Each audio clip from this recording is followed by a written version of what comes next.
invite Community to move the motion.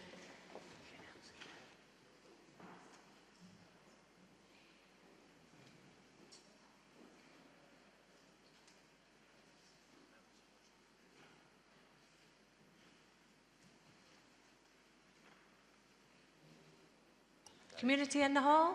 Thank you.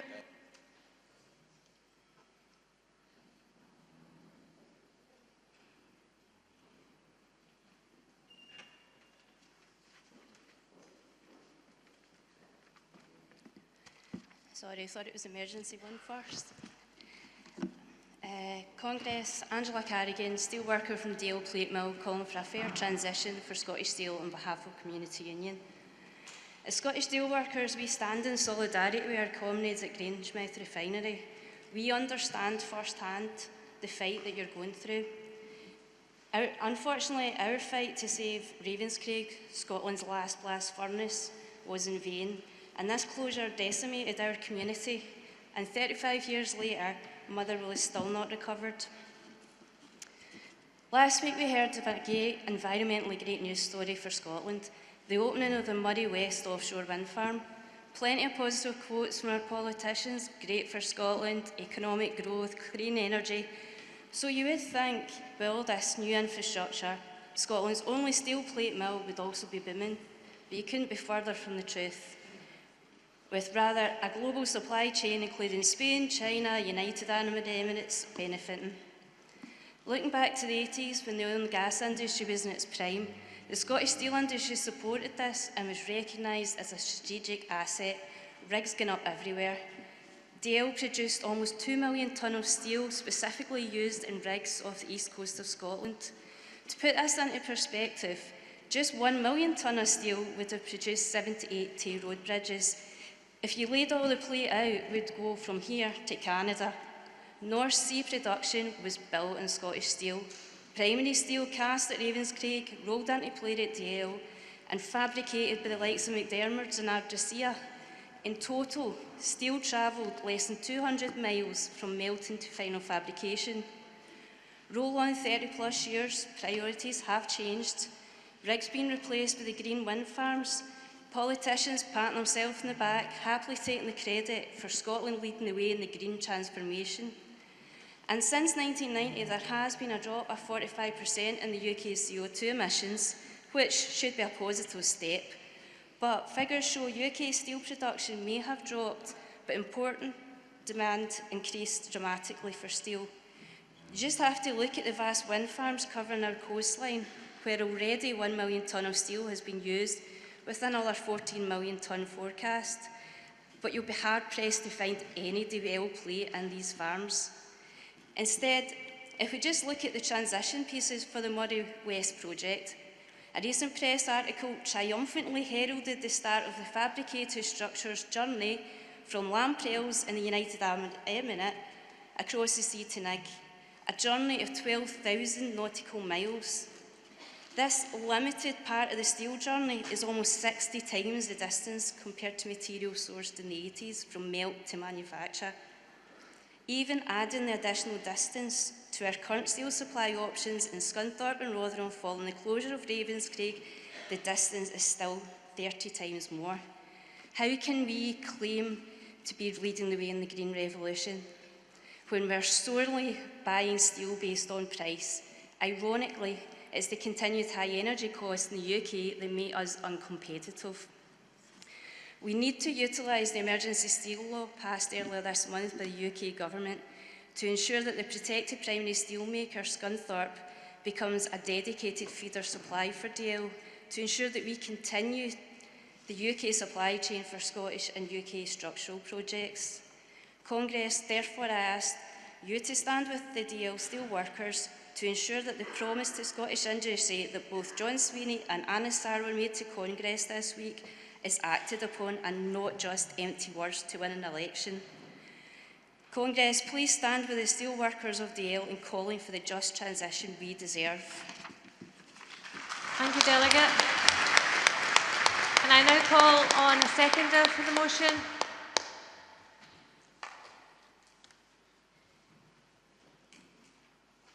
Delegate, you coming to second the motion? Formally, thank you. I now call on any other supporting or opposing speakers. That was motion 7, a fair transition for Scottish Steel. Please note that the General Council recommends support. I'll now take you to the vote. Can I see all those in favour? Thank you. Any against? Any abstentions? Motion 7, a fair transition for Scottish Steel, is carried. I now call motion 10, making the pharmaceutical industry work for people, not profit. I invite North Lanarkshire Trade Union Council to move the motion. Have we got it?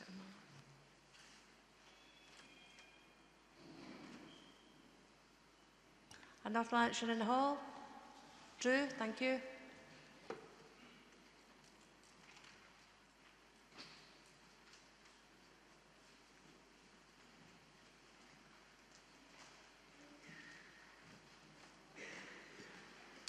Conference, Drew Gilchrist, North Lanarkshire Trades Council.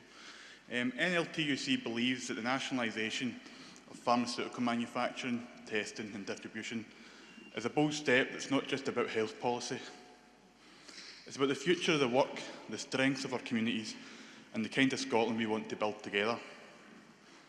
The current system is not working for the working class. Essential medicine are produced and priced by giant multinational corporations whose primary interest is not public health, it's private profit.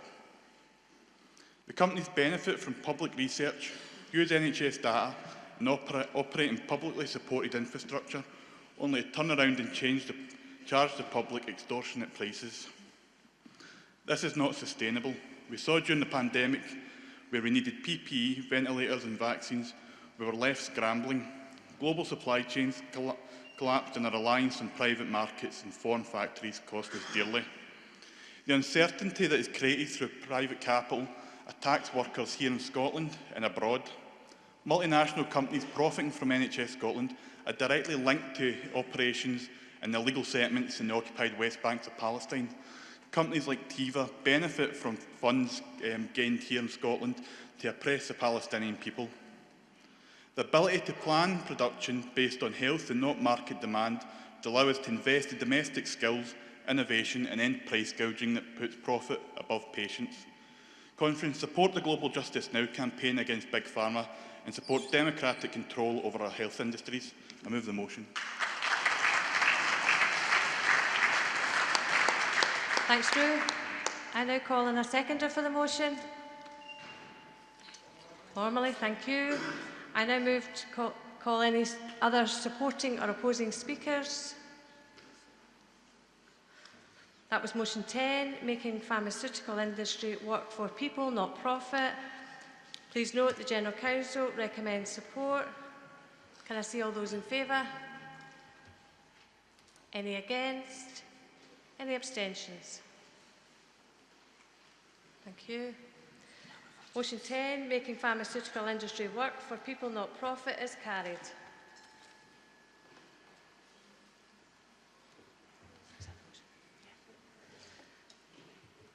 Congress, I now call emergency motion 9, keeping Grangemouth working. The fight must go on. Can I invite Unite the Union to move the motion? Good morning, Congress. My name is Chris Hamilton, Unite the Union, moving emergency motion number 9. Congress, as I stand here today, history is being made at my workplace, the Grangemouth Oil Refinery. Because as I stand here and move this motion, workers at Grangemouth, my friends and my colleagues, will clock out for the last time, as over a century of oil refining comes to an end. Yes, Congress, of course, this was a decision made by a private business in a boardroom most likely thousands of miles away, with little thought for workers or community. But make no mistake, this has been allowed to happen, an appalling sellout. For 18 months, we have been calling for government intervention at Grangemouth, not just for the workers employed there, but for the wider area. It's a private business. There's just nothing we can do. It's a commercial decision. That's what they've been telling us for 18 months. And yet everything that we called for, everything, has happened. Of course, just not at Grangemouth. Congress, we welcome the intervention at the steelworks at Scunthorpe. For us, this is not site versus site or worker versus worker. For us, it's certainly not either or. But yet that's exactly what this UK Labour government has done. They're supporting one site while turning their back on another. And of course, they will point to the £200 million National Wealth Fund. In fact, Anas Sarwar did so in this very room yesterday.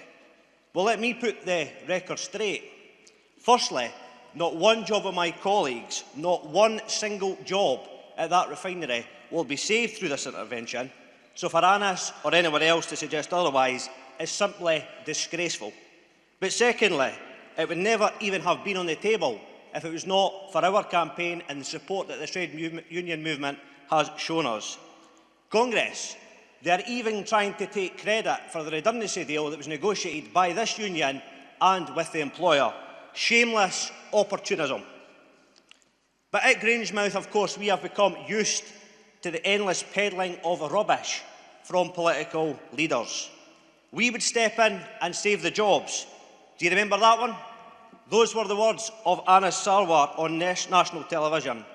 He now seems to have forgot what he said on Grangemouth, but let me say here today, the workers of Grangemouth, I can assure him, have neither forgotten nor will they forgive.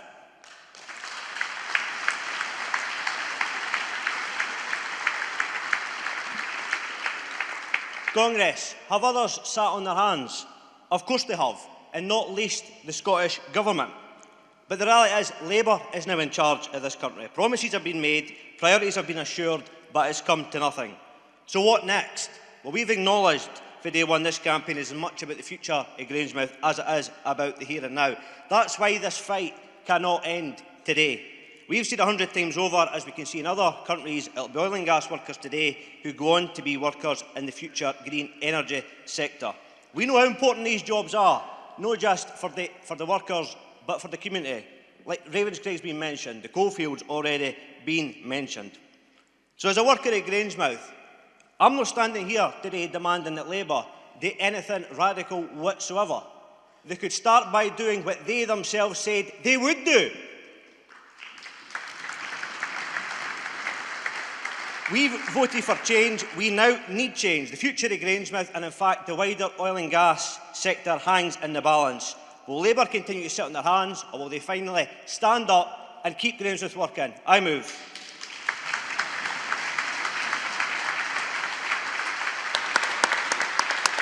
Thank you, Delegate. Is there a seconder on the motion? Thank you. Thank you, President. Ian Perth, Prospect Union, proud to second this motion. Congress, Prospect Union want to pay tribute to the organisers of the worker-led campaign for Grangemouth workers. It's a campaign that stands in the long traditions of UK trade unions, providing government and employers with obvious and straightforward alternatives for a just transition for workers. It's a campaign that also recognises the need for a low-carbon future. Well, the fight is far from over. The exceptional work of Unite, their senior reps, their staff, supported by the STUC, has been incredible in Grangemouth. Congress, the speedy and correct decision by the UK government to bring British Steel into public ownership shows what can be done when the UK faces a serious threat to its manufacturing base. But as the motion makes clear, this stands in stark contrast to the failure of successive governments by Labour, SNP and Conservatives. That's not a real fire alarm, as told by President. To address failure to address the crisis, government failure risks disastrous consequences for workers and their communities. Congress, the Scottish Government, in its soon-to-be-published Transport Just Transition Plan, sets out a vision for Scotland to become a world leader in a producer of sustainable aviation fuel. But meanwhile, Scotland, the only industrial complex capable of producing such fuels, is closed. Congress, this is not a time for politicians of various parties seeking to outdo each other with vague promises and then failing to deliver. This is a time for action. Let's send a clear message to Westminster and Holyrood that for the sake of workers, their families and communities, they must act now. Please support this motion, and I second. Thank you, Delegate. I now call for any other supporting or opposing speakers. Come forward, please. Thank you.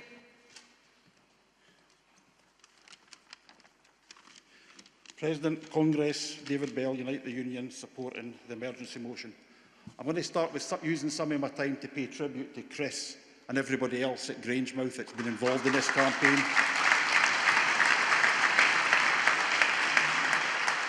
And also to thank everybody, wherever you are and whoever you are, that actually engaged with the campaign, whether you joined in one of the rallies, marched through Grangemouth, marched on Holyrood, even just engaged with the social media posts. You've shown more outrage, more will, more determination than any of the politicians that came before us this week and prostrated themselves and blamed each other. So it's a round of applause all for yourselves. Congress, I've been getting asked why we are still fighting for Grangemouth when the decision's been made and the staff have been served notices, and as of yesterday we stopped production. It's not just about Grangemouth. It's Larbert, Denny, Bo'ness, Camelin, Falkirk, and all the other communities that will suffer from the closure of the refinery, and if we allow the government any chance to renege on its promises. This scenario is not new, as we've heard. Promises made to mining communities when pits closed, as well as the ones made to Motherwell when Ravens Creek closed, were never fully delivered, and these communities to this day still suffer from the government promises of a better future. Jim Radcliffe and Innes don't care about communities. Their latest project is now appearing on supermarket shelves near you as Innes shower gel. And it's true, I'm not even making this one up. Why anyone would want to smell like Jim Radcliffe is a mystery to me. But as a consumer review, it cannot really be that good, as it has been unable to cover up the stench of BS that has emanated from Innes over the last few months. But for the purposes of fairness, it's the perfect project for Jim Radcliffe. As we all know, everything Jim Radcliffe touches ends up going down the plug hole, so shower gel is just the right thing for him. Congress, please support this motion and let us all hold the government to the promises they have made to these communities, and let's allow Grangemouth and its communities to carry on their history. Congress, thank you. Thank you, Delegate. Congress, can I remind delegation leaders and delegates that when speakers come to the rostrum, it's one speaker per organisation. So just remind that when you're speaking in any one debate, only one individual from your delegation can make a contribution. Thank you. Next speaker, please. Hi, Congress. Callum Baird, Musicians Union, first time delegate and speaker, etc. I want to speak in favour of this motion, and I want to echo what David just said about communities. I'm a musician from Falkirk. I live there now. I've grown up there most of my life. And I can tell you firsthand about the degeneration that's going on in Falkirk. Falkirk used to be one of the most important industrial centres in Scotland's history. The Falkirk Trades Council played a huge role in the setting up of the STUC. And over the years, with deindustrialisation, we've seen a decline of our community as well as our trade union movement in the city, in the town, in the area. And it's not just that the industry goes, but as David said, the community starts to suffer. We've got huge social problems, huge economic problems. But speaking as a musician from a cultural capacity, with being very little community engagement, we've lost our cultural spaces are disappearing, our community centres are disappearing, our libraries are disappearing, our music venues are shrinking. So I'm in favour of this motion, and I want to encourage you to support it and to consider what happens to our towns, to our communities, when we lose our industrial base. Look around what happens when we deindustrialise our country, and look at how quickly areas degenerate. Not just in Scotland, but you could go around the UK and you can see what's happened to former industrial areas and how they've lost their heart. So please support this motion and keep supporting the Grangemouth workers. Thank you. Thank you, Delegate. Any other speakers in the debate? Next speaker, please come forward. Thank you. President, Congress, Colin Brown, Fire Brigade Union. Speaking in support of emergency motion 9 and the Grangemouth workers. Congress, the economic vandalism that's been inflicted on Scotland by the failure of both the Scottish and UK governments to intervene to protect the Grangemouth refinery and the thousands of jobs, not just in the plant, but in the community across Scotland, is nothing short of an act of sabotage. It's on the same scale as attacks on steelworkers, shipbuilding and mining that decimated jobs and communities throughout the 1980s and still scars Scotland today.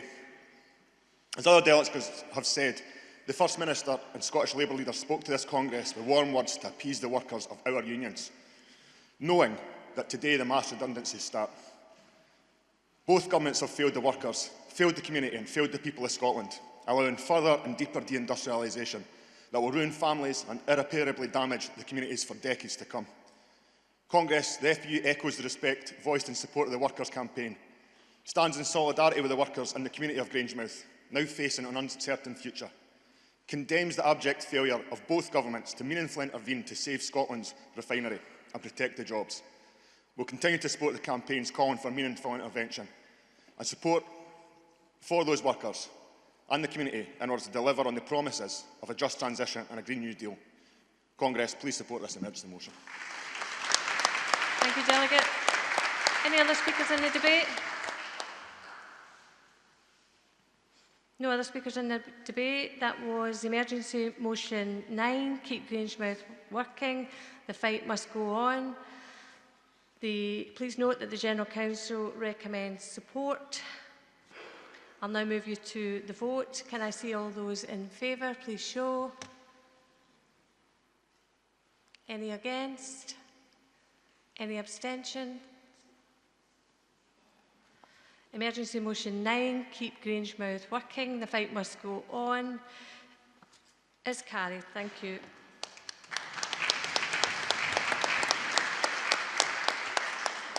Congress, I now call on motion 18, ethical conduct in pharmaceutical practice. I now invite the PDA union to move the motion. Thank you, President. Congress, Paul Flynn, Pharmacists Defence Association, moving motion 18. I've remembered to do that bit today, so I'm proud of myself. That's good. I'm going to start a bit unusually by giving a book recommendation. The book I've got here in my hand, where's the camera? Is called Bad Farmer. It's not about Jeremy Clarkson or James Dyson, those titans of agriculture. This concerns the other farmer, drugs. It's written by a doctor and a journalist, Ben Goldacre. And fellow delegates, I commend this book to you. I would, however, caveat, don't read it when I read it. I took it on my honeymoon, much to my wife's annoyance. My outbursts of righteous indignation and boiling rage as I was reading it did not please my wife, but it really does calmly and succinctly detail the plethora of issues that there are in how we discover, produce and evaluate medicines.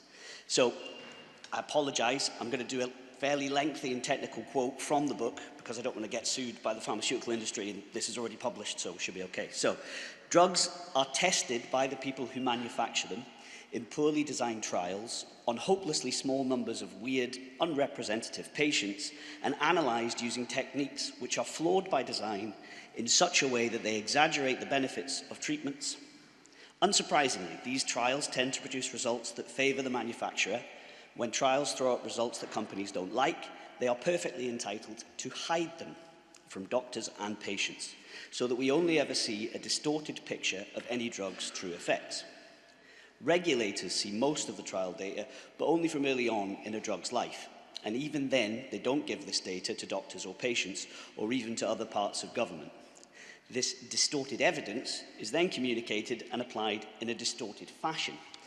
In their 40 years of practice after leaving medical schools, doctors hear about what works through ad hoc oral traditions from sales reps, colleagues or journals. But those colleagues can be in the pay of drug companies, often undisclosed, and those journals are too, and so are the patient groups. And finally, academic papers, which everyone thinks of as objective, are often covertly planned and written by people who work directly for the companies without disclosure. So, as a pharmacist by training, you can maybe understand why I was so shocked and outraged by the contents of the book. I don't wish to destroy anyone's faith in medicines entirely, as once medicines are in wide use, the data that supports to either use them or discard them does out in time, as shown by thalidomide or, more recently, sodium valproate. However, the issue is that patients and the public are avoidably harmed by this situation, sometimes irreversibly. So with this already skewed backdrop, we see drug companies that prioritise profits over behaving in the interests of patients. The example in the motion of Novo Nordisk is not unique, but it is recent and illustrative. Novo Nordisk has now regained full membership of the ABPI, the Association of British Pharmaceutical Industry, having seen out its 2-year suspension. It would seem that the suspension had little material impact on Novo Nordisk, as their annual gross profit at the company in 2024 was $35.7 billion, which was a 25% increase from 2023. Interestingly, their obesity care products, of which our motion sort of touches on, saw the largest increase, with 56% increase on sales. We see the consequences of poor regulation everywhere. Rivers polluted with excrement, energy companies deriving enormous profits while pensioners freeze, etc., etc., etc. Then our regulators mete out very poor, if any, sanction. We have a government that tells us they want to reduce regulatory red tape and kickstart growth, but what we need is regulators that act in the public good and effectively tackle practices that cause harm. Congress, please support the motion.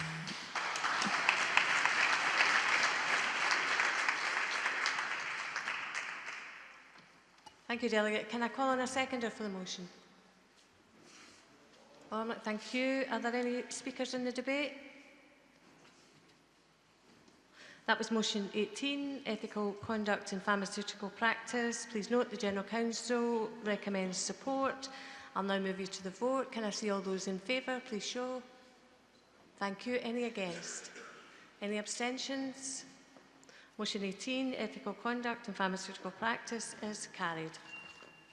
I now call Composite S, covering motions 8 and 9, support for local and regional transition campaigns. Can I invite Aberdeen Trades Union Council to move the composite? Steve, thank you. Thank you, President. President, General Counsel and guests and Congress. This composite gives you a story of greed, power and corruption set against community solidarity, love and hope. The motions from Aberdeen and Moray Trade Union Councils give you the baseline facts of this situation. Torry, home of the Torry cough, a life expectancy of 55, and the green lung of St Patrick's Park, which is under threat from speculative industrial development. Both motions then move on into the bigger picture. Who decides the future of the workers and their communities when their industrial base is at risk and the weather can sometimes strike fear into the hearts of old and young alike? The problems that the people of Torry, Aberdeen and Moray face are replicated right across Scotland.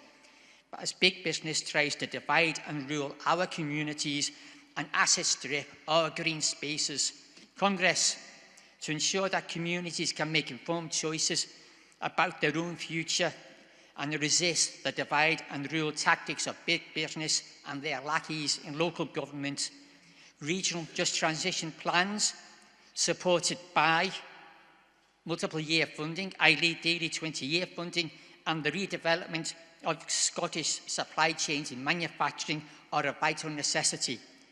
Congress, I move this motion. Thank you. Thank you, Steve. Can I now call on a seconder for the motion? Thanks, Stuart. President, Congress, Stuart Graham, in Scotland, second Composite S.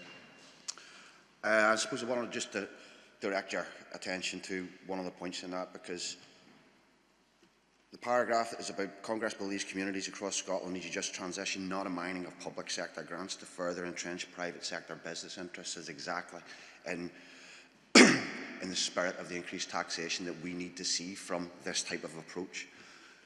You know, in Glasgow, we know that the funding for Glasgow City region, the funding for things like retrofitting is going to an undemocratic structure. It's not going to the local authorities, it's going to the city regions. And we also know that someone like Anne-Marie O'Donnell, who just managed to get out on a questionable pension package that we're currently in the process of seeing if that can be challenged, has positioned herself as the director of Hub West Scotland, which is in turn positions itself for retrofitting money. So unless we have worker-informed involvement within regional just transition plans, there is a risk of this going into these type of special economic zones where the taxation is dropped, where it's the risk of low taxation. Also, there's the risk of natural resources being mined and then the local community having to clean that up. We're Unison Scotland, certainly in Glasgow, my branch has definitely been involved in campaigning for the remunicipalisation of public transport and for retrofitting. That will apply across, that will look different in different areas, but we would argue from Unison Scotland position that those should definitely be local government and public sector jobs. Unison branches have a good record of being affiliated to local trades councils, and this type of motion supports that activity. So if you're not affiliated to your trades councils, that's some of the call around this, but the trades councils help us be able to spread this because it can't just sit on the shoulders of one union or one group of workers. Please support this composite. Thank you. Thanks, Stuart. I now call on any other supporting or opposing speakers. Come forward, Delegate. Thank you. Thank you, President. And just from the RMT in support of Composite S. Tory is a community that I know very well. I lived in it for 25 years. It's a community that's continually suffered detrimentally in every sector, in every facet of life. They've got an incinerator dumped just up the road for them, which is an eyesore. They were promised great development when the new Aberdeen South Harbour was built. What did we get? Cruise ships, but nothing for Tory. We go on, we've got 500 houses affected by Iraq that is going to have to come down. That will destroy the heart of the community. And I say that Tory is a community. It is a community. They look out for each other, they work together, they are hard-working, and at the same time, each and every opportunity that there's an opportunity to kick them, they get kicked. So it's no way that it is acceptable for ETZ, supported by some of the wealthiest people in Aberdeen, to come along and say, aye, we're going to take away your nice wee park, somewhere that the children can go for some recreational time. And we only know there is little of it if you look at the industrial development around that particular community. And it continues to be an industrial build-up, and less for the people living within it. This affects not just Tory, but the wider piece as well. And it's always the hardest hit already that are getting hit even harder. Support the Aberdeen Trades Councils and the other trades councils, and support communities like Tory to continue to thrive and not be deprived. Please support the motion. Thank you.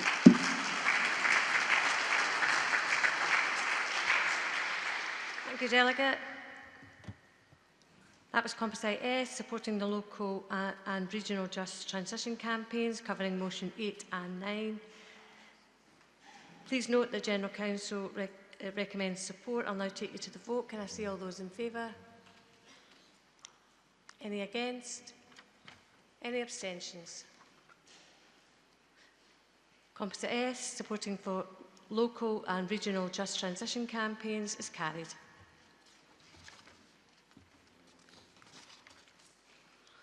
I now call motion 11, UK AI and copyright legislation impacts on creative industries, artists and cultural workers.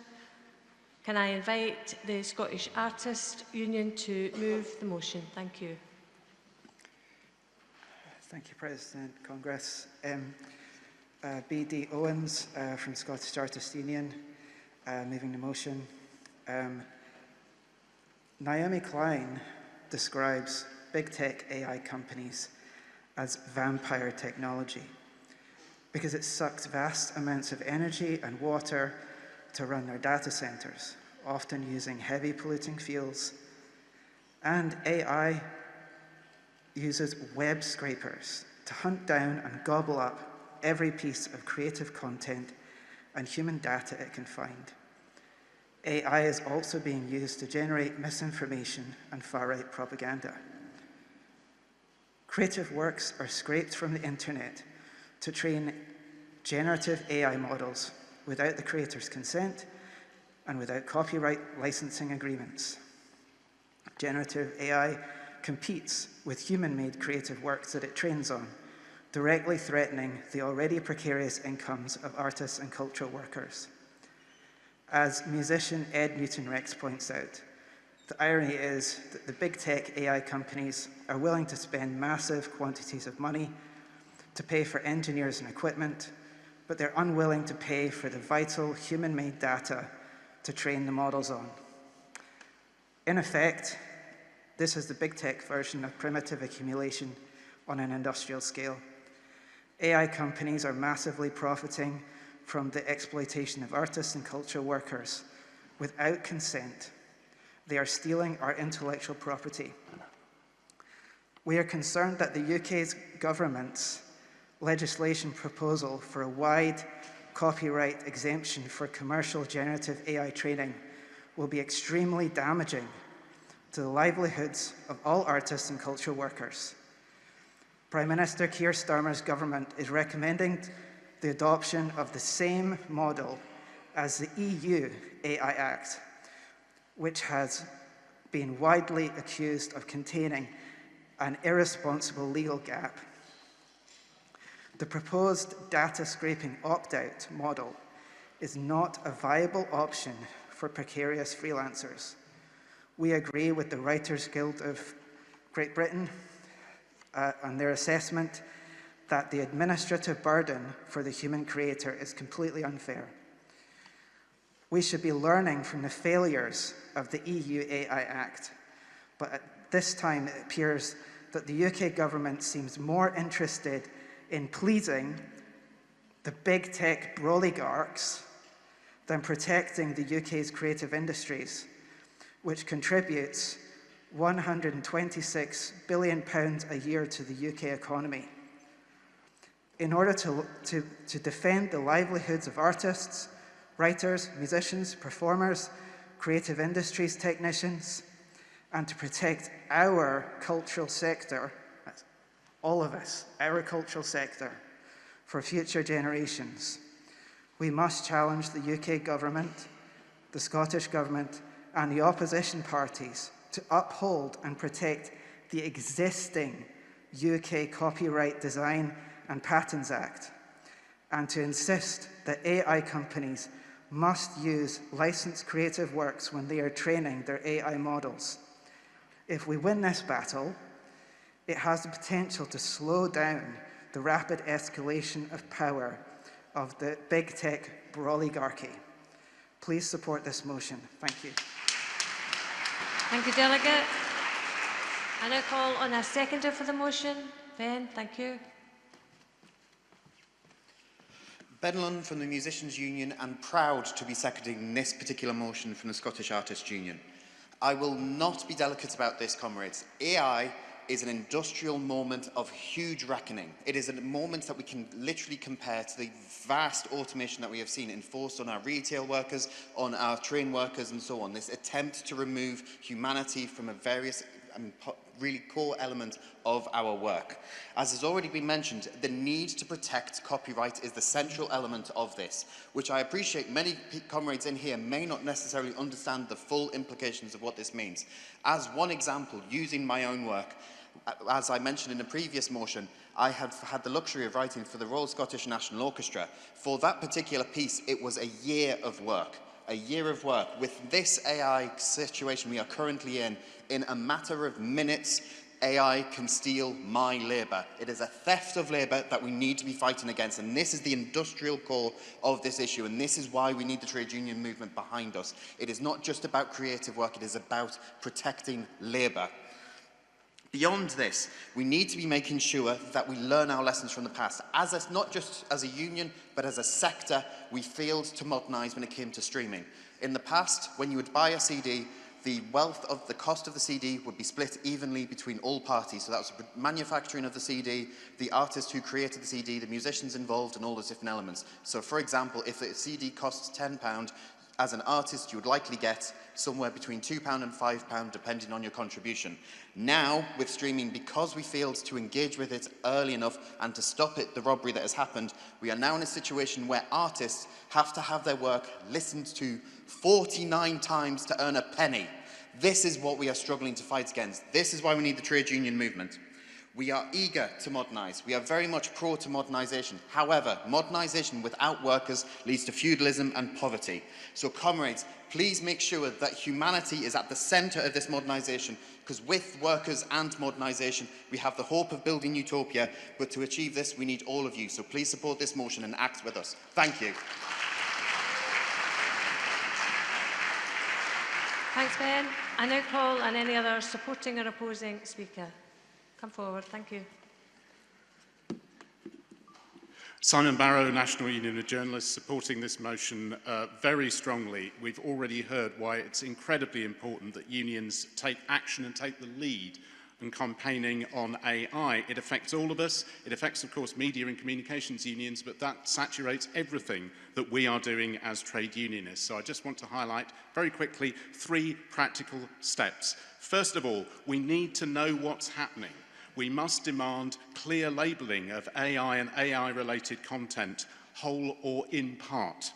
Secondly, the Atlantic investigation demonstrates that AI content scraping, which we've already heard about, is happening on a dangerous scale, an industrial scale indeed, and it's affecting all content producing and editing members of the NUJ.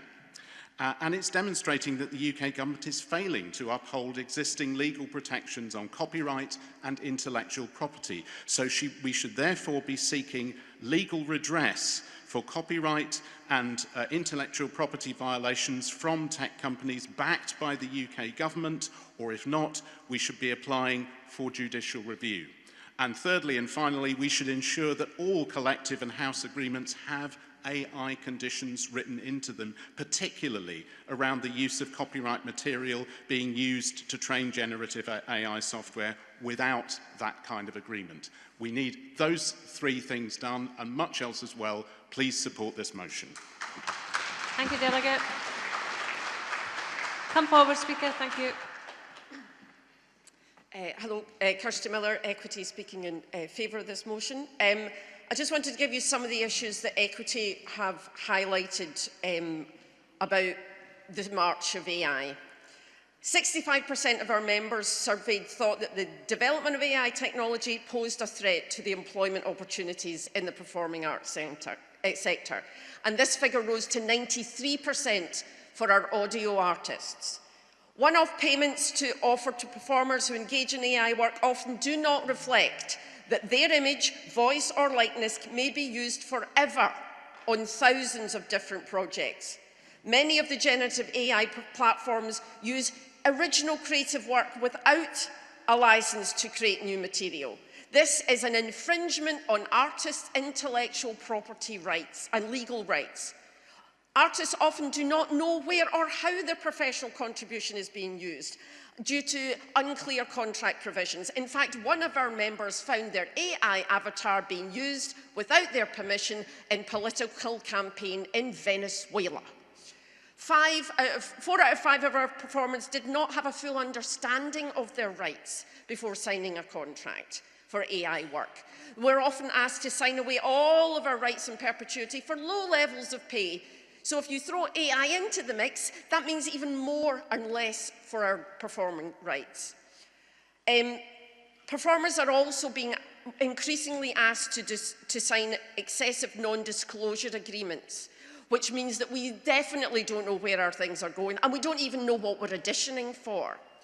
It is also estimated that 96% of deepfakes are pornographic and depict women, and 99% of those deepfakes come from the entertainment industry.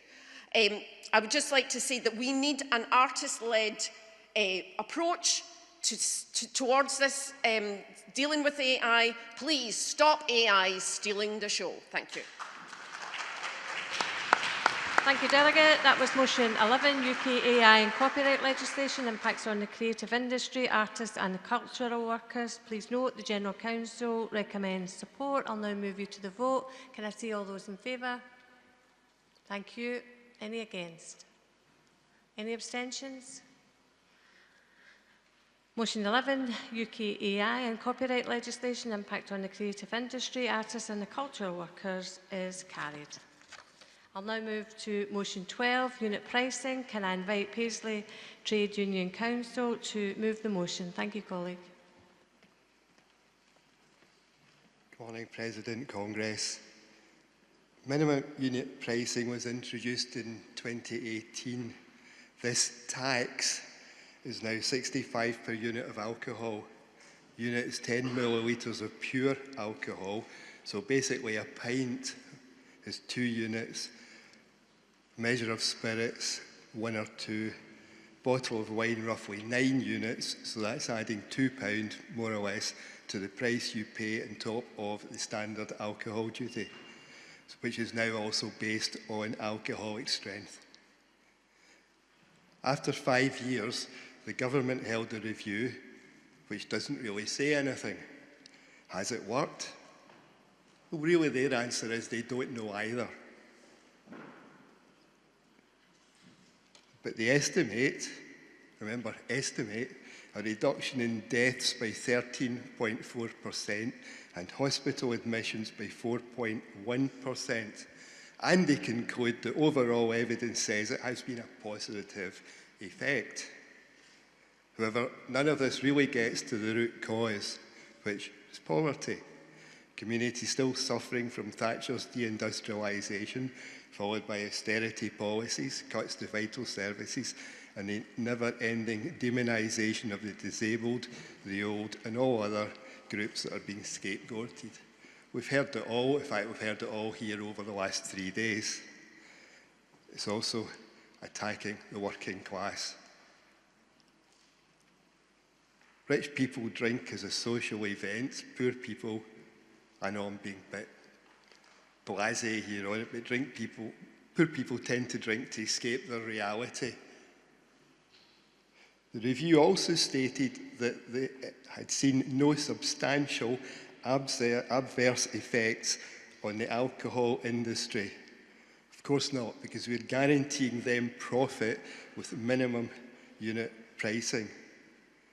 This motion basically asks that we campaign for the revenue from this tax be collected and spent on the common good, whether that's funding services, which helps us fight fascism, rather than lining the pockets of the industry. I move. Thanks, Delegate. Can we formally second? Formally, thank you. I'll move to any supporting or opposing speakers. Come forward, Delegate Annette, thank you.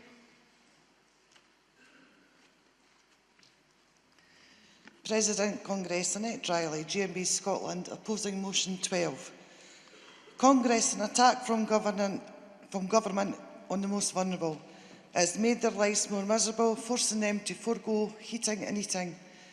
This isn't a description of a Tory or Labour welfare cuts. It's not about the 2 children cap or the bedroom tax. It's a real impact on minimum pricing. This isn't an opinion. This is evidenced by Public Health Scotland, which found that those individuals with the highest consumption have not lowered their consumption. Instead, they reduced their heating and eating. All the while, alcohol-related deaths increased again. But the Scottish Government and the Third Sector Temperance League expect us to continue to believe in a policy which has plunged people further into despair because they believe it's the best for public. Not content with the damage of the 50p per unit during a cost of living crisis with record-breaking inflation, MSPs lined up to support a policy that made alcohol even more expensive in comparison to wages. They supported a 30% increase to the 65p per unit, whilst wages lagged far behind. As a trade union movement that represents working people, our role is to make our family shopping baskets cheaper, not more expensive.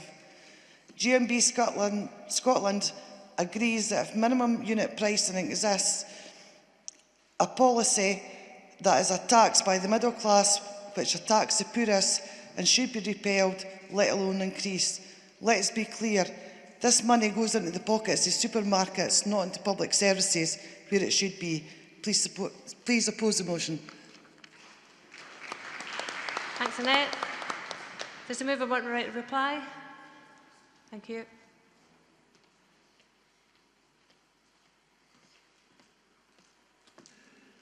I hadn't really expected there to be opposition on it, because the basis of the motion is that, assuming that there is some benefit to it, and the official review did say that there was some beneficial impact against the people who it was harming most. A lot of what was said sounded to me kind of in favour of it, apart from the fact that the tax exists in the first place.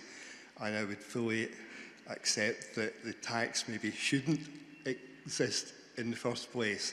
However, in the presumption that the tax is having some effect, and it's not a tax, that's the problem, it's not a tax.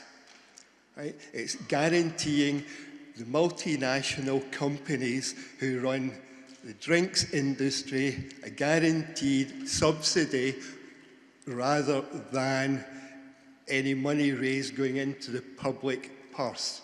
Right? That's the basis of the argument, that I will accept that maybe it shouldn't exist in the first place, but the fact it does exist, it's not being raised as a tax. It's saying that you have to pay extra to the company that makes the alcohol because we want to cut your consumption, right? It's guaranteeing profit to the company, and that's the bit I'm really objecting to. So I ask you again to support the motion. Thank you. Thank you, Delegate. That was motion 12, unit pricing. Please note the General Council recommends support. I'll now move you to the vote. Can I see all those in favour? Please show. Thank you. Thank you. Any against? Thank you. Any abstentions?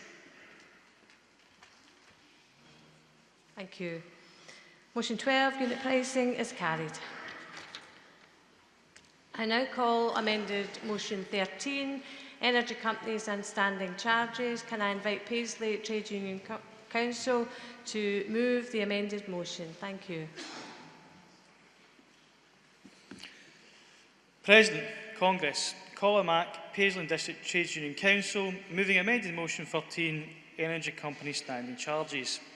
Now, let me be clear, this is not an attack on the staff who work at Ofgem. I myself am a PCS member, and many of the staff at the Ofgem are also members of my union.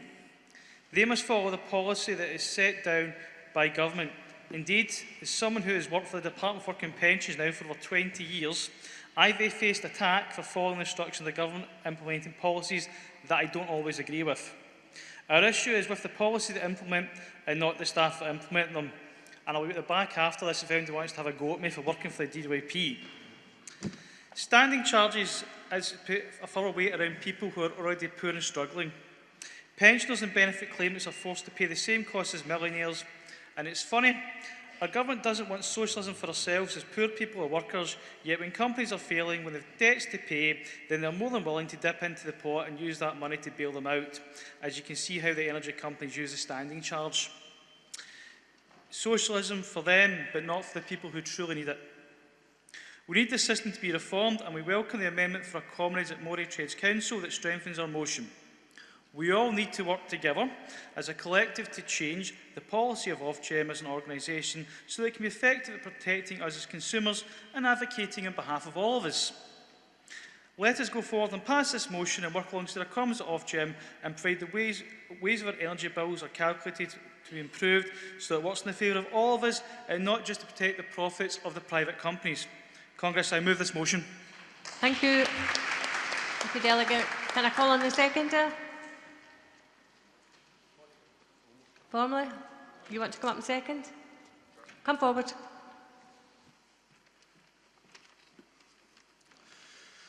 President, Congress, Chris Goulart-McNerney here on behalf of the Public and Commercial Services Union. First-time delegate, first-time speaker.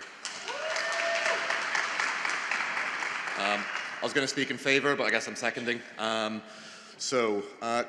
PCS is by far the largest trade union in Ofgem. We represent several hundred workers across Ofgem's London, Cardiff and Glasgow sites.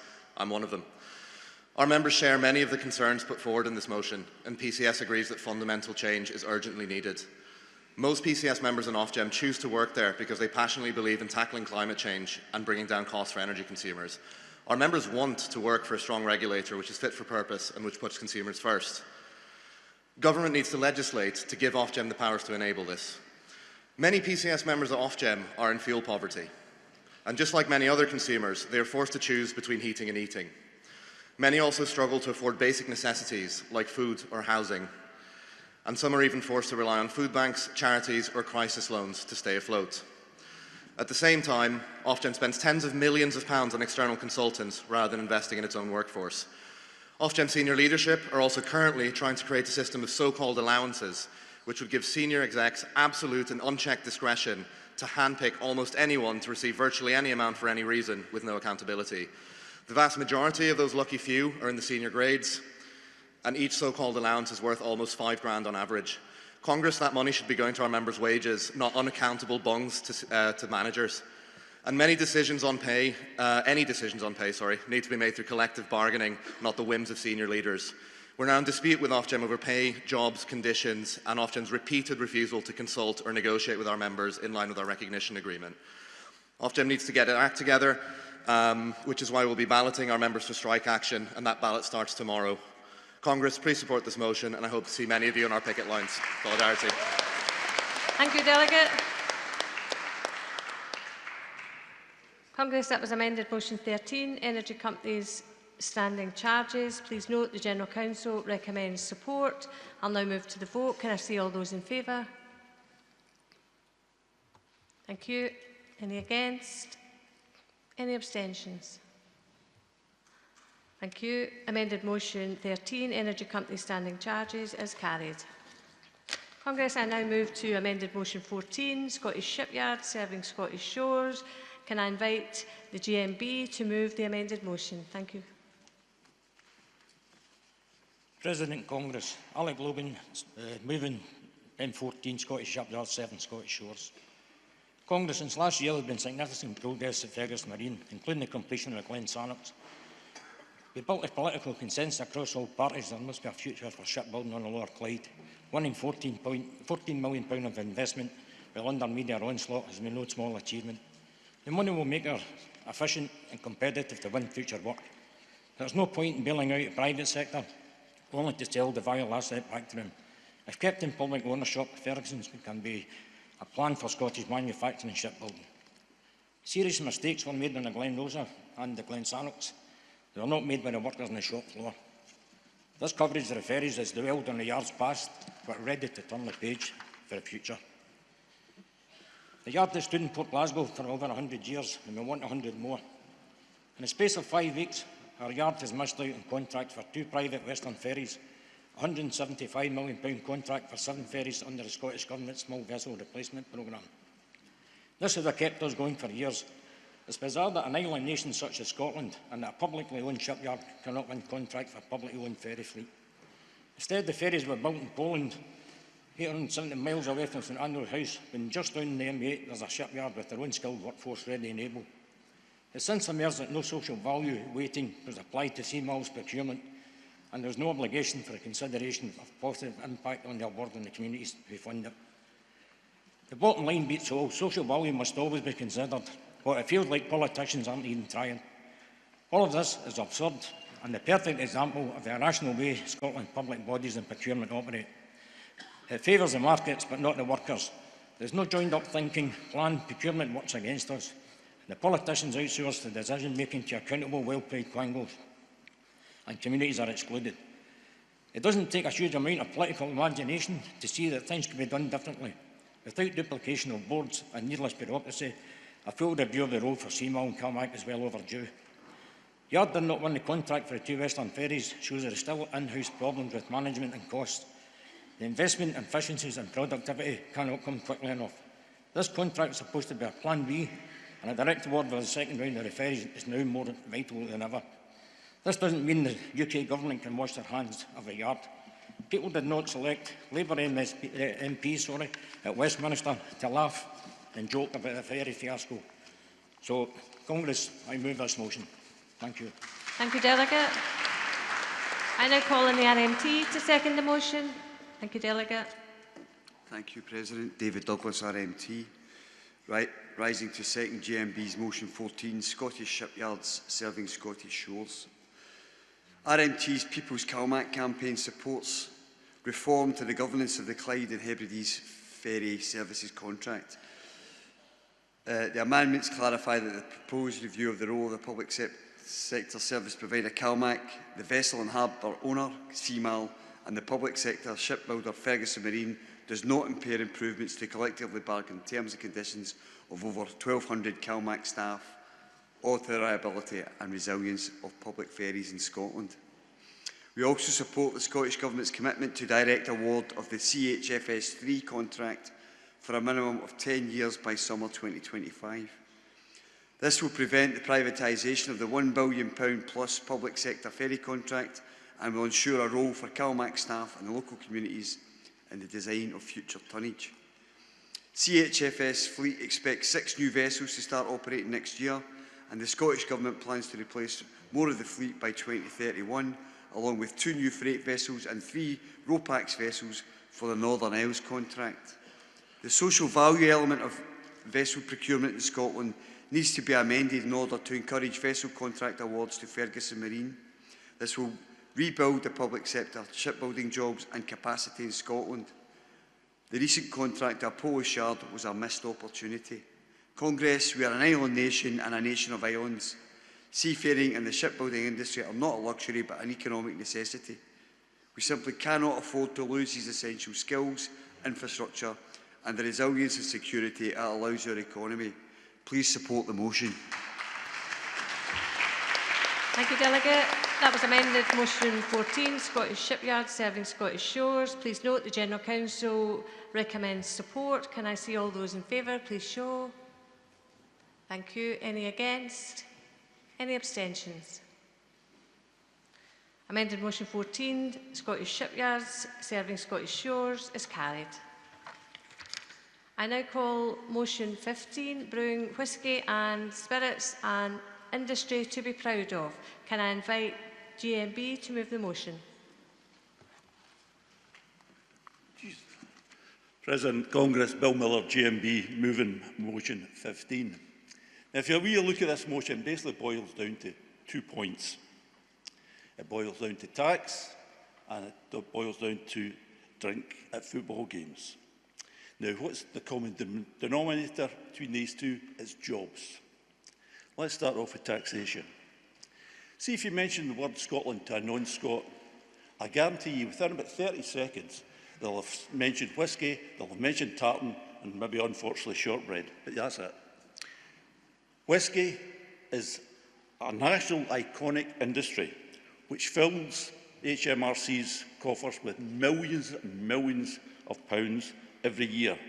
But Congress, the strange thing is, as we've been increasing taxation on whisky, that increase has led to a decrease in the revenue HMRC is receiving. The 2 most heavily taxed commodities in the UK is whisky and petrol.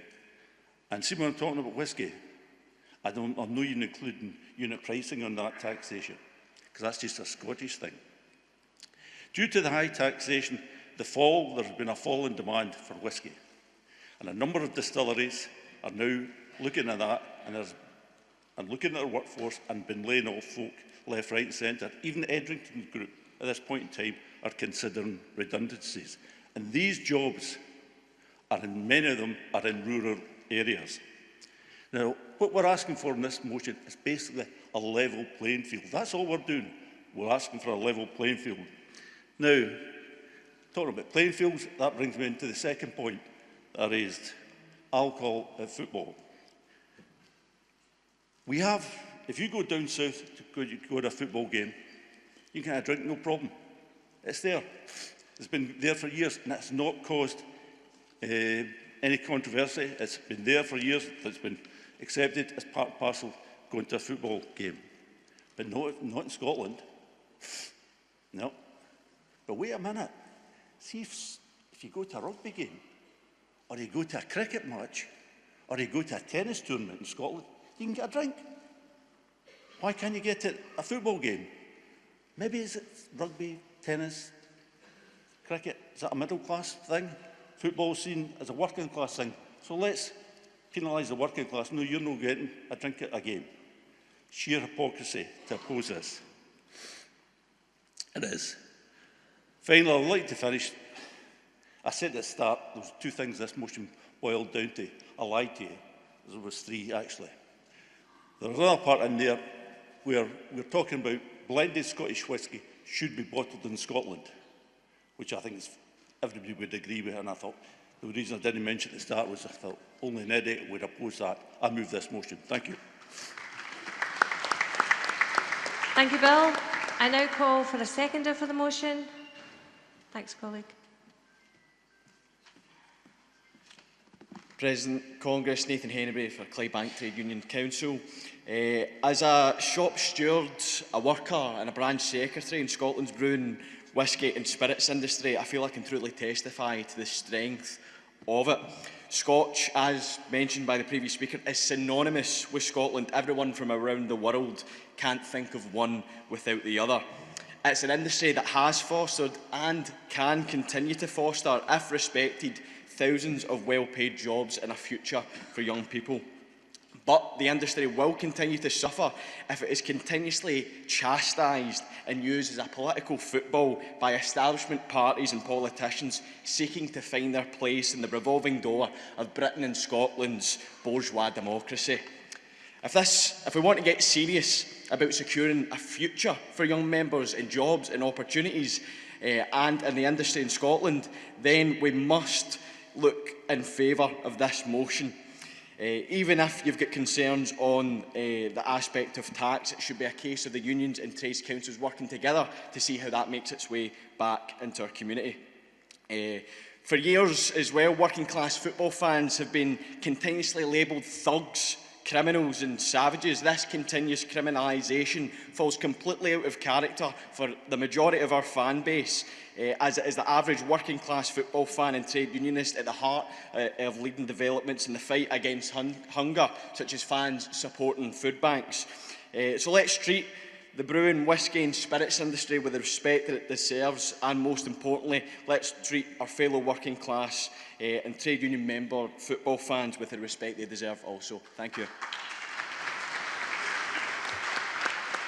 Thank you, Delegate. The General Council is asking the GMB to remit the motion. Do you agree?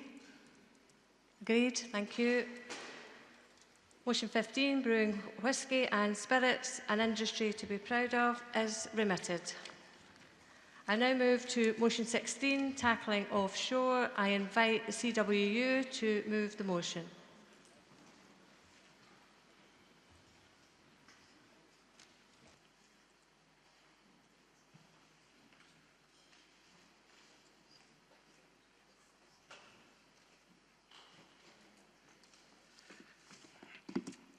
President, Congress, John Michael Linden, rising to move motion 16, tackling offshoring on behalf of the CWU. Conference, the CWU has been challenging, campaigning against offshoring since the early 2000s, standing against companies looking to cut labour costs by moving contact centre operations to low-wage countries. Efforts opposing all attempts of this deplorable practice have seen some notable success. In 2015, we reached agreements with BT to protect UK jobs and bring work back on shore. Today, the business is challenging and pressuring these agreements as we see dozens of job roles in other functions and areas be offshored. It is happening just up the road in a new state-of-the-art building where a single member has lost their role due to offshoring operations in a decision made in Belfast. These are small and complex changes that persist following a tough year for Scotland, where we saw major sites close in Greenock and Allness. These sites were linked to work that is done significantly offshore. While BT is a prime example, this fight spans right across our industrial sector. It includes major employers such as Capita, VMO2, Tesco Mobile and Santander.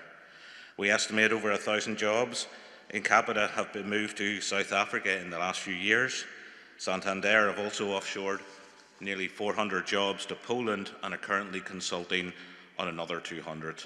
A major impact for Scotland, centred around sites in Glasgow. Our commitment to stand against this terrible practice continues.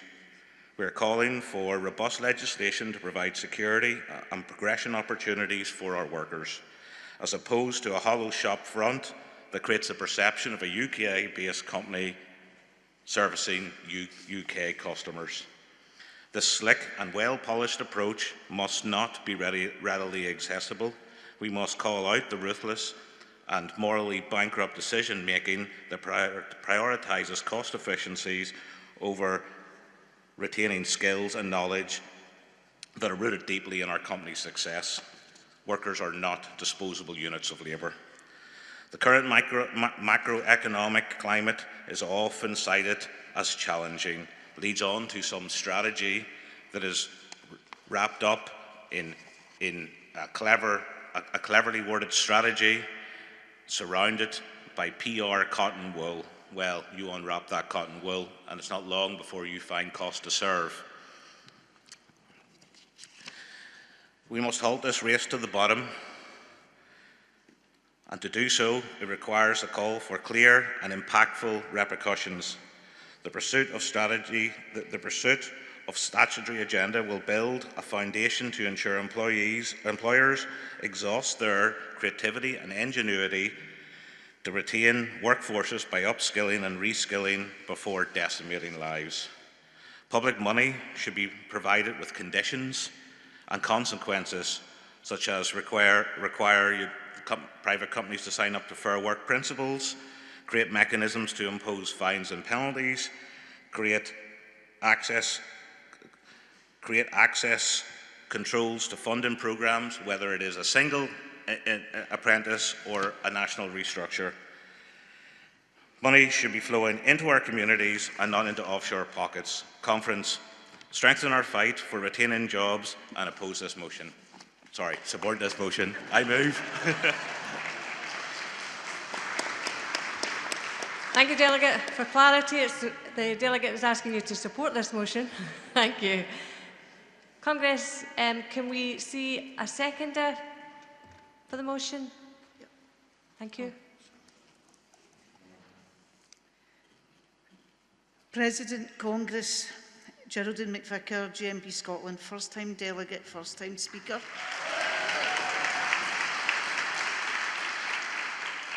Seconding this motion.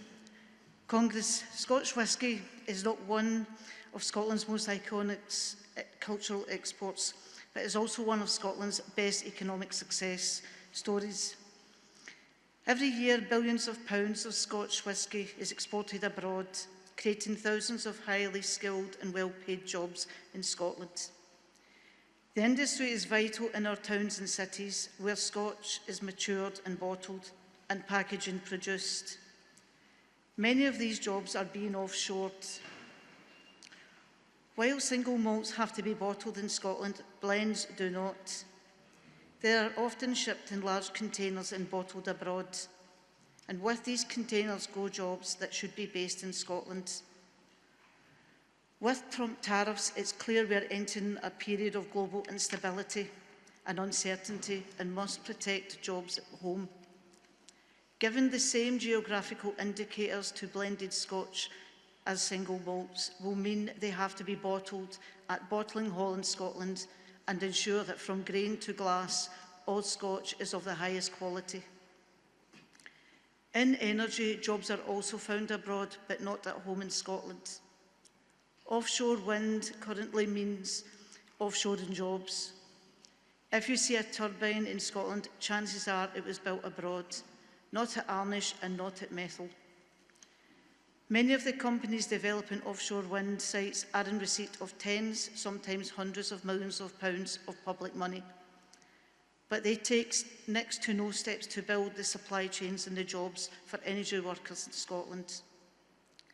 Likewise, at the McVitie site in Tollcross, Scottish public funds were put into the factory to pay for machinery that was then taken down south when the owners decided to close.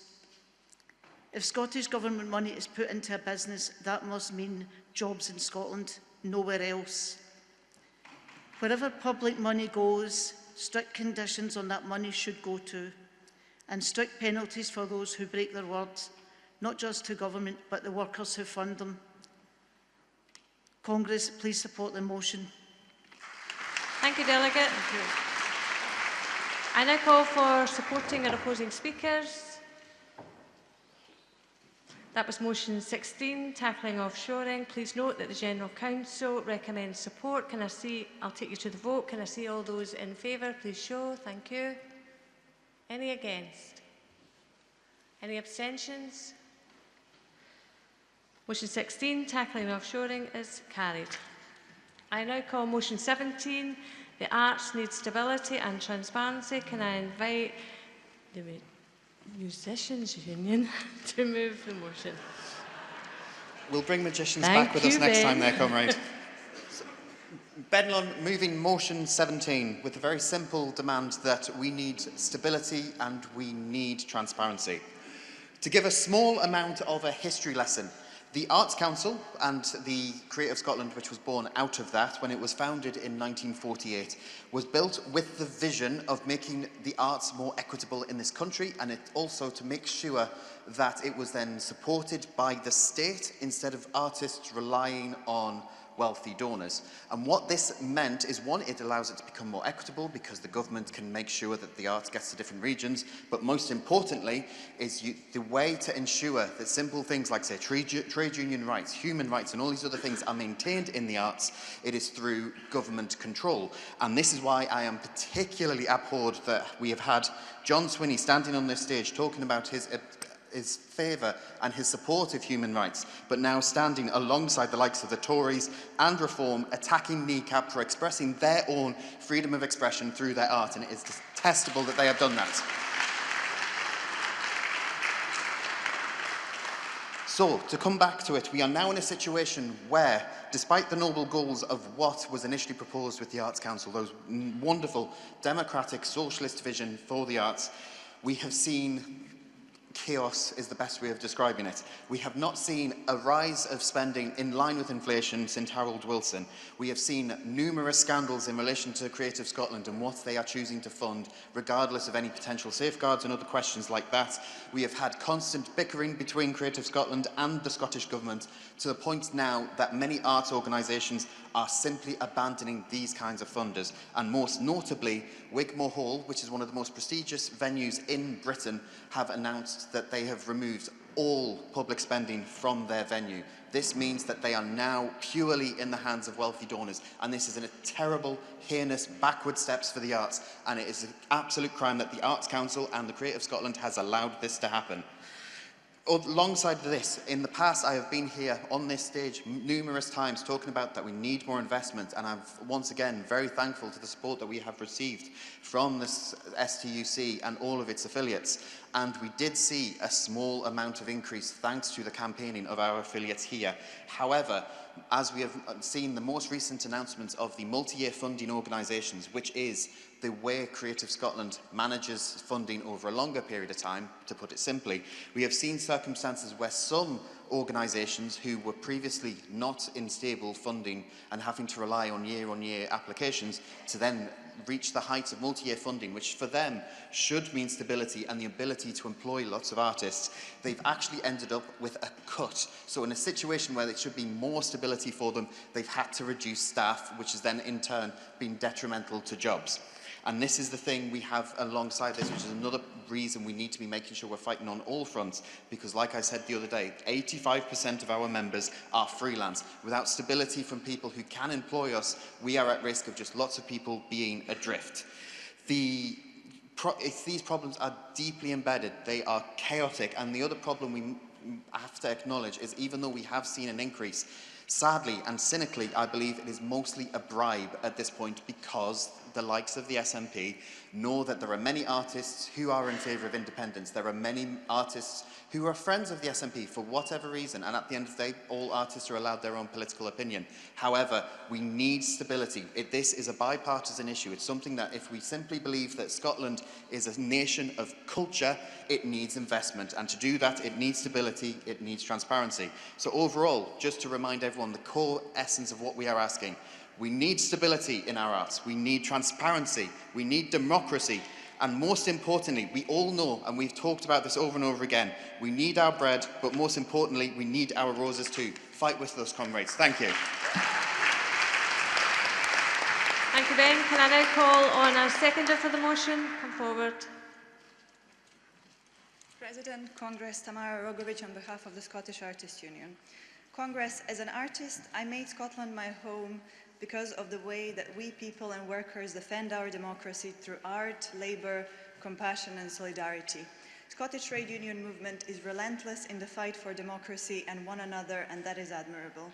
However, as an immigrant artist coming from the country whose government failed to value arts and culture, I can tell you that I know the dangers of devaluing arts and culture through funding cuts, and how this erodes democratic foundations and weakens both the country and the power of the people. It is through art and culture that we build bridges across communities. It is how we hold space for difference and how we navigate complex times. At its best, culture is a tool for healing, for peace building, and for resistance. Therefore, we need to continue to campaign to hold the Scottish Government and future Scottish governments accountable and keep the promise to invest in the arts in Scotland, and we need transparency and scrutiny to ensure equality and adherence to fair work principles. Please support the motion.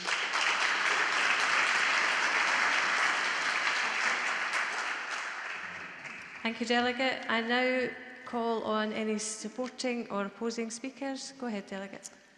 Hello, Liz Carruthers, Equity, first-time speaker. I'm speaking in support of Motion 17, The Arts Need Stability and Transparency. We are, of course, pleased that the Scottish Government have increased funding to the arts. Many organisations have received an uplift in funds. Newly funded organisations will be producing exciting new work over the next few years. Good news. But this is not a charitable gift to the arts. For every £1 of funding for the arts, £8 goes back into the economy. By funding the arts, we are feeding the economy as well as the workers. However, as far as job security and conditions, we still have a long way to go. We'd like to think that bosses in the arts were different from bosses in other industries, but unfairness and exploitation are still very much in evidence. In 2015, Scottish Opera de-recognised both Equity and Bectu and moved their permanent workforce from a status as employees to self-employed with no employment rights. When chorus members have spoken out, they have lost work. The Scottish Government have not held the bosses to account. So we need a strong union presence to ensure that funding continues to increase and that bosses are held to account for unfair anti-worker practices. Please support this motion. Thank you. Thank you, Delegate. That was motion 17, the arts need stability and transparency. Please note the General Council recommends support. I'll now move you to the vote. Can I see all those in favour? Thank you. Any against? Any abstentions? Motion 17, the arts need stability and transparency is carried. I now call on motion 19, growing youth unemployment is a growing public health crisis, and can I invite the Chartered Society of Physiotherapy to move the motion? Thank you. I'm Claire Craig from the Chartered Society of Physiotherapy, moving the motion as described. Congress, we commend STUC's work challenging the UK and Scottish governments about unemployment and mental health. I'm sure these topics sit high on the agendas of many, if not all, the trade unions in this room. We cannot create and enact an effective movement for change if we don't have all the causal data we need to show why the change is essential. So what do we already know?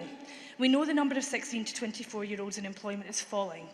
Economic inactivity rates count people unable to work, unavailable for work, or who do not want to work, but it does not separate those out. Current Scottish Government stats for 16 to 24-year-olds show the economic inactivity rate at almost 37.6% and rising. Added to an unemployment rate of over 10%, that's almost 245,000 young people not currently in employment. We know a proportion are in education, but what about after graduation? I know of a young woman who graduated with a first in politics and an MSc in public policy with distinction. They can't find work in the field because the jobs don't exist. Her anxiety, self-worth and confidence have plummeted, and her mental health has suffered. It's an example of economic inactivity affecting mental health, and it's one of many. People who can want to work, and people who cannot work for whatever reason must not be vilified. We know youth mental ill health and well-being rates are rising. Public Health Scotland indicators show ongoing deterioration in young people's mental well-being. A World Health Organization report showed 49% of young people experience multiple health complaints, nervousness, irritability and sleep problems weekly. And the 22 Health and Wellbeing Census showed a rise in 16 to 24-year-olds self-reporting a mental health condition from 2.5% to 15.5% in just 10 years. Finally, we know across the lifespan there's evidence unemployment increases susceptibility to illness and mental stress. A 2019 review revealed associations between unemployment and mental ill health in young people, with unemployed young people at high risk of poor mental health.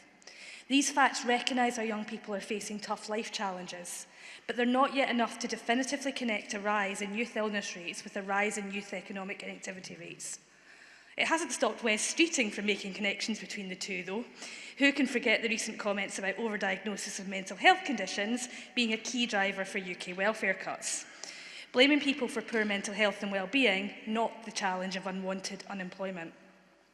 These comments risk reversing efforts to destigmatise these conditions and could force young people into the workforce without addressing the very real underlying difficulties impacting their lives.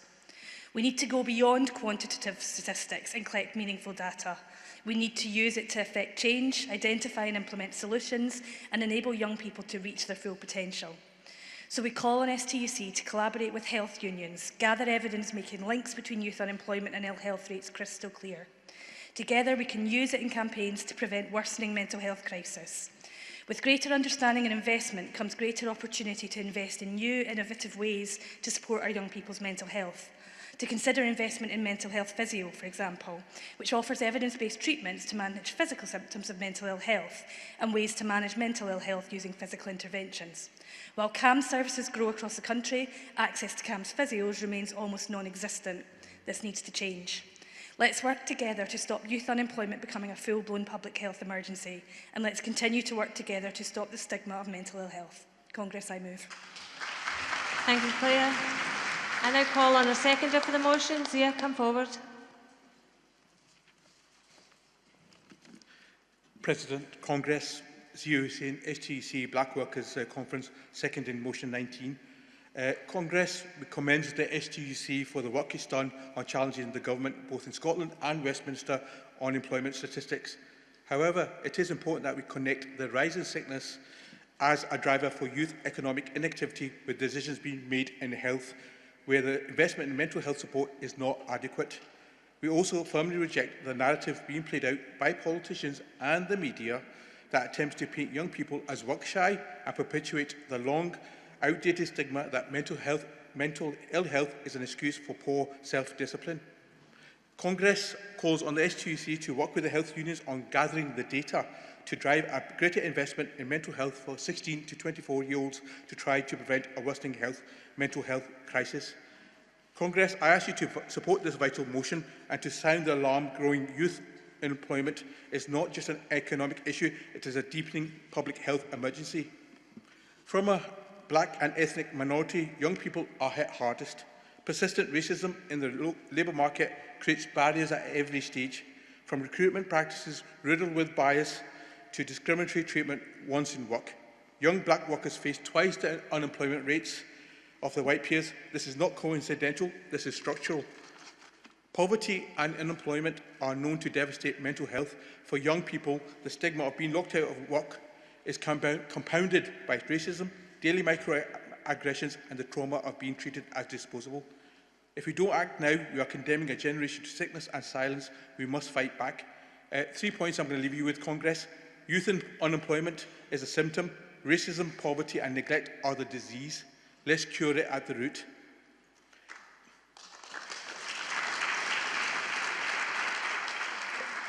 Young people aren't broken. The system is. Let's change it before it destroys more lives. And finally, invest in the futures and prepare for the crisis we can never afford to fix. Please support this motion. Thank you. Thank you, Zia. Are there any other speakers in the debate? Come forward, please.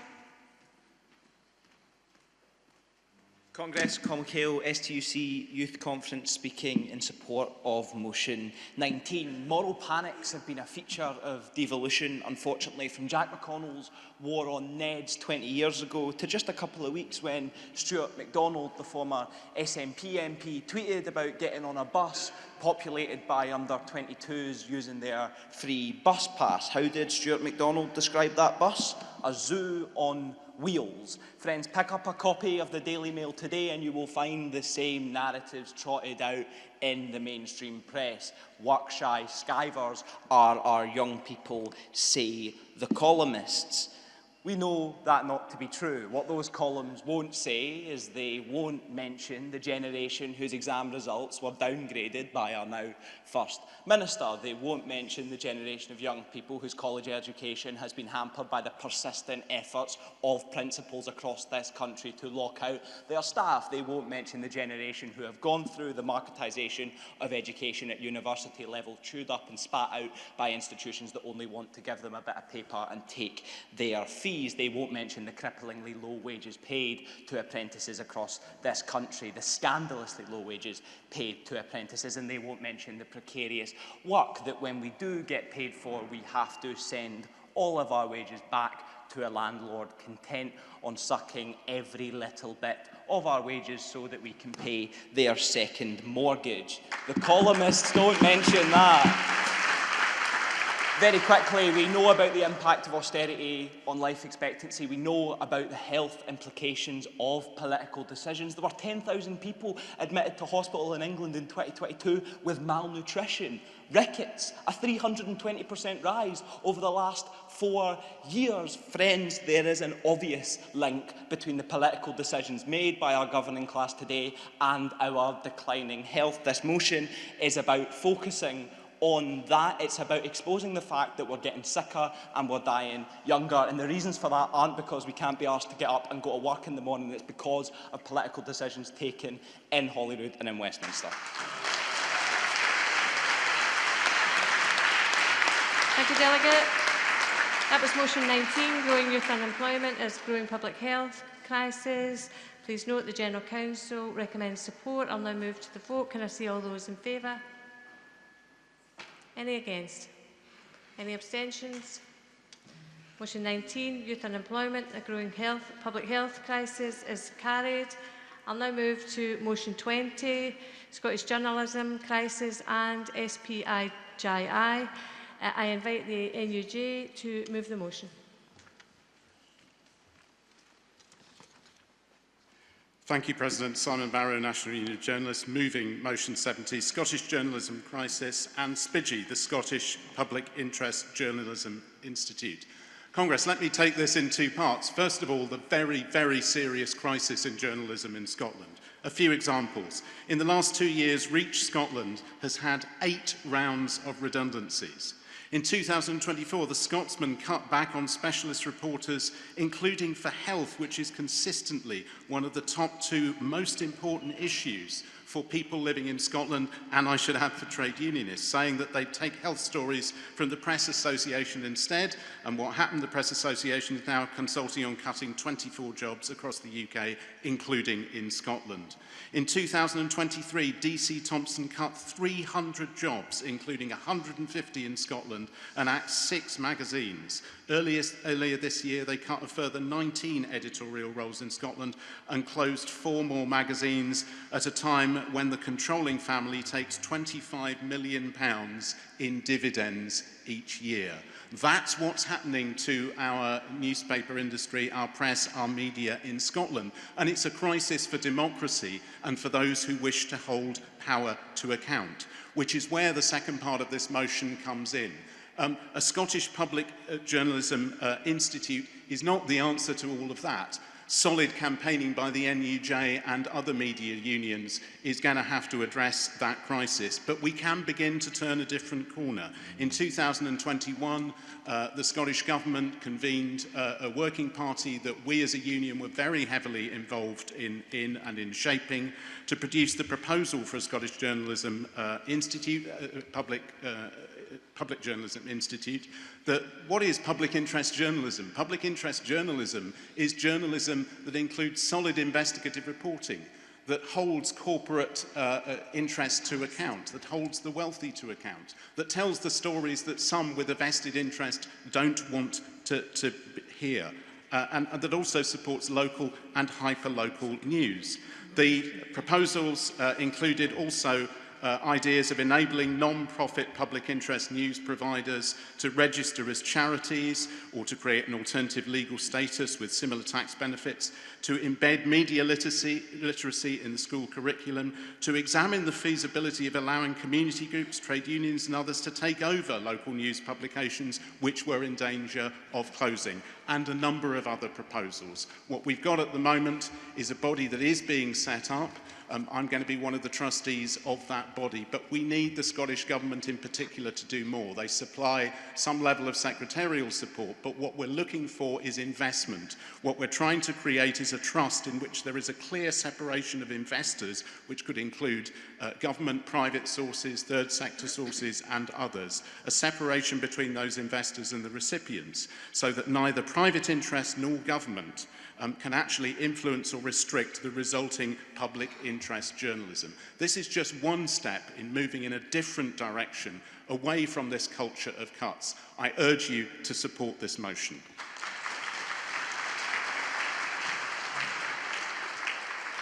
Can we have a seconder for the motion? Formally, and have we got speakers speaking in the motion? That was motion 20. Scottish Journalism Crisis and SPIJI. Please note the General Council recommends support. I'll now move to the vote. All those in favour? Any against? Any abstentions? Thank you. Motion 20, Scottish Journalism Crisis and SPIJI is carried. Congress delegates, I'm now pleased to welcome and introduce Satvat Reham, Chair of the Just Transition Commission, to address Congress. Satvat is the co-chair of Scotland's Just Transition Commission, having been a member of the Commission since 2022.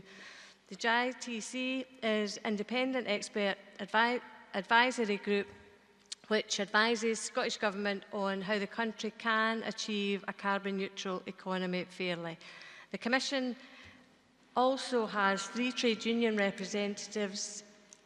When not co-chairing the Commissions, Satvat's main role is the Chief Executive of One Parent Scotland Families. Satvat, you're very welcome to address Congress this afternoon. Thank you.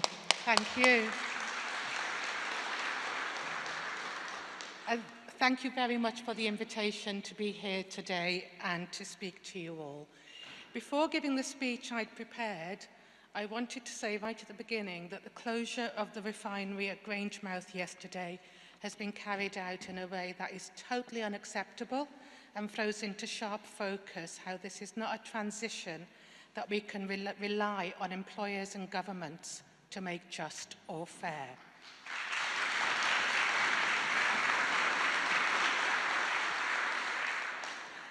Thank you. The echoes of previous unjust transitions in coal and steel couldn't be clearer. And as a commission, we said Grangemouth would be a litmus test for just transition in Scotland. It now stands as a critical warning of how not to manage industrial change, and we need to see the lessons being taken up and applied to the other major changes that lie ahead, as well as support and mitigation for the workers and their families. And a just transition won't happen on its own.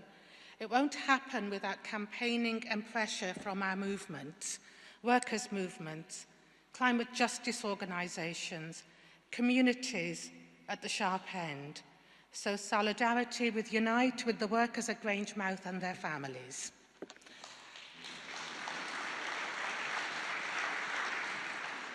I also want to acknowledge another ongoing industrial disaster that's hit this city particularly hard.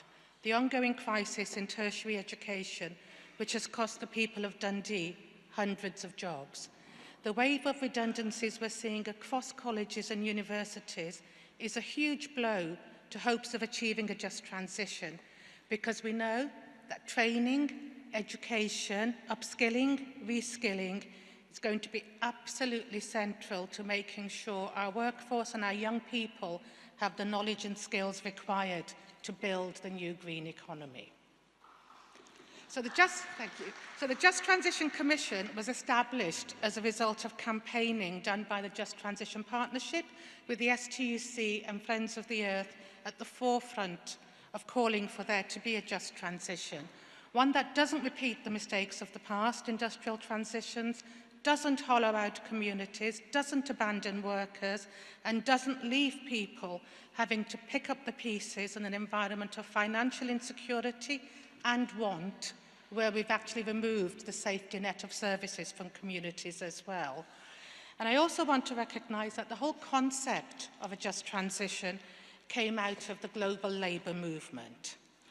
So we at the Just Transition Commission place the workers in fossil fuel industries and their supply chains at the heart of a just transition. It's the place where the transition is being felt most acutely, where there's the greatest insecurities, and if we don't tackle it head on, it's where we can lose the most. Lose the hard won for terms and conditions, rights and pay. We don't want to see power being concentrated further into the hands of multinationals and shareholders that will put their profit over people. But when we begin to pan out from workers, we see the impacts on communities around large industrial sites. We see the impacts on families of workers, on wider community and network of services we need to help us make a just transition. Services that have been kept going by many of the people in this room: care, childcare, skills, education, training. And if we pan out again even further from that, we can see that this is a transition that's going to affect how each and every one of us lives, how we heat our homes, how we travel, quality of life, quality of work, adequacy of income are all areas where we will see change. The question for us as a Commission is, how can this be done in ways that are just and equitable?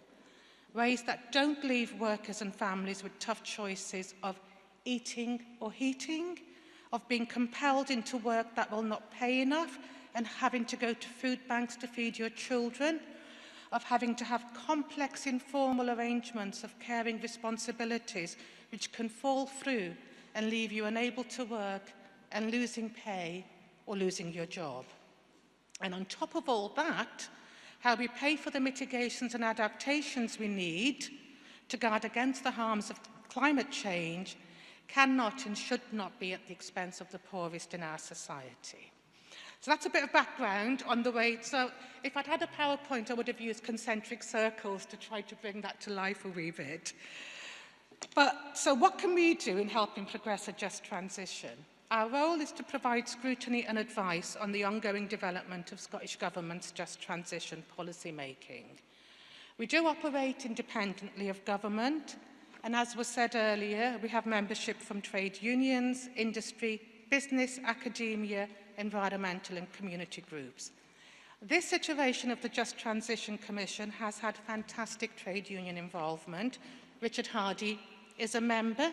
Stephen Smiley, who I saw sitting down there, is a member. Elaine Dougal is a member.